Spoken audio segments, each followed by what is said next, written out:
ہمارے اس شہر میں دیوالی کے دن میں خاص طور پر یہ توہم پرستی پائی جاتی ہے کہ مچھلیاں خریدو دیوالی کے دن میں، رات میں اگر جادو ٹونے ٹوٹکے ہوں گے تو مچھلی کھانے سے سارا سبایا ہو جائے گا۔ چنانچہ دیوالی کے دن مچھلی کا بازار عروج پہ ہوتا ہے، اور جسے دیکھو وہ تھیلے میں مچھلی بھر کے لا رہا ہے۔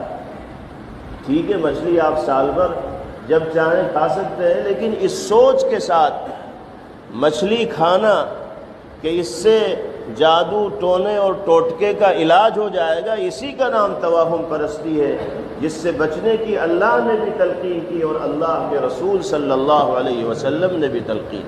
شرعی اعتبار سے کہیں تک دیوالی اور مچھلی کا کوئی جوڑ نہیں۔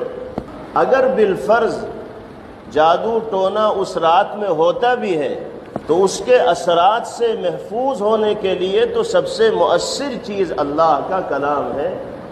اللہ کی پناہ میں انسان آ جائے، اللہ کے کلام کی تلاوت کرنے والا بن جائے، آیت الکرسی اور معوذتین کی تلاوت کرے، اللہ کے حضور فریاد کرے، تو ہر طرح کے اثرات بد سے اور شیاطین سے اس کی حفاظت ہوگی۔